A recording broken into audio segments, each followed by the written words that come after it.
leading up to get into something like Motor City Masters,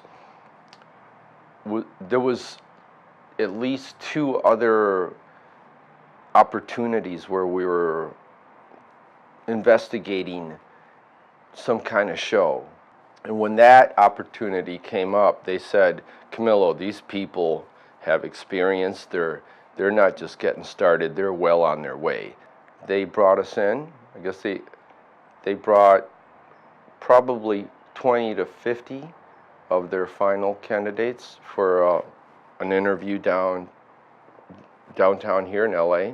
We had to answer more questions than I've ever answered in my life. It was great and a surprise to hear that, hey, you're one of 10. And then it was all the work ahead. Not everything was so colorful, but because of all the years and situations that I had to deal with, all that in my back pocket so I could apply it. The thing is to chill. The heat gets really turned up and the walls get glowing. So, if you can handle it, you don't freak out, you're going to be okay. It was Brian Thompson and Darby. Everybody will remember her. They're the ones that I stayed in close contact with. We had to learn how to address the vehicle and what kind of level it would be. Because when they tell you to design a car and it has to be this and it's to be presented on TV, etc., there's certain standards. Don't sacrifice shape and form for a door cut. And it was a vehicle for a mother with children that was a professional. She had to handle like the 9 to 5 with clients in her car, and then after 9 to 5, transported kids. I mean, I like very contemporary interiors, and it's usually white. So I thought with Darby, let's paint everything gloss white. And if the kids spill like juice box, or they have a problem on a long trip, it wipes off really fast. And we can make it look like an aircraft, like a Learjet.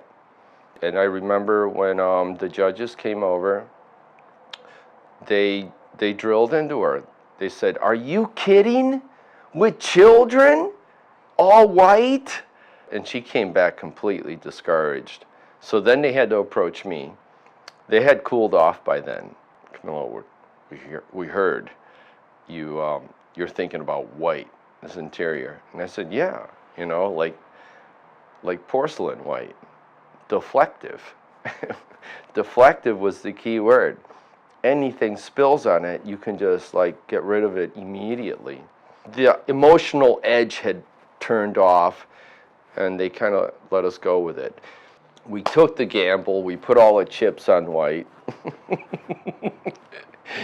And we spun hard and we went for it. But it did have that aircraft look. They told us that. Or NASA. It was so NASA. And it was great. The thing that bothered me at the end is that I wanted to look at it, and they're always like, you have 30 seconds. I mean, this is after 3 days. You have 30 seconds. You have 20 seconds, 15, 10, and it's all coming together, and it's 5, 3, 2, 1, and it's boom, last piece went in, and they're and I was with Darby, and I said, look how cool it looks, and they just grab us and pull us away. Can I look at it? And I only got to look at it for 2 seconds. I want to take it in. And they pulled us away. We're going to have to bust out paint, some big brushes, and red, white, because it's kind of rigid.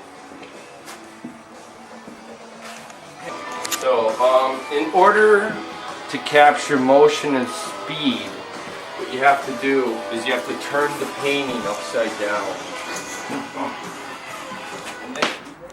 Very, very risky.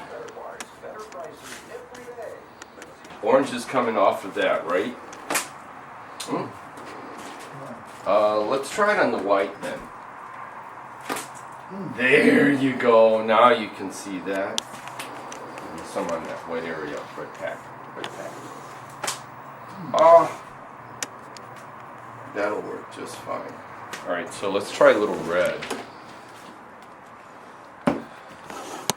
Another big brush. Okay, so a little red on that would, how about right here next to the orange? Yeah, I knew we could work things. There. Hot pink would work. Maybe we should go a little higher up here because we got more red up there.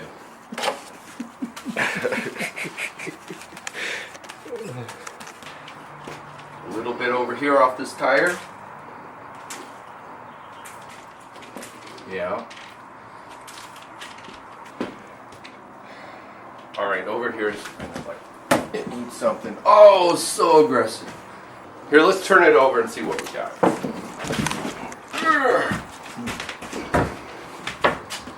Jeez, it's different now. And some people would say, yeah, it looked just like that. Oh, we'll give James a break. And that was, a little painting in the LA studio.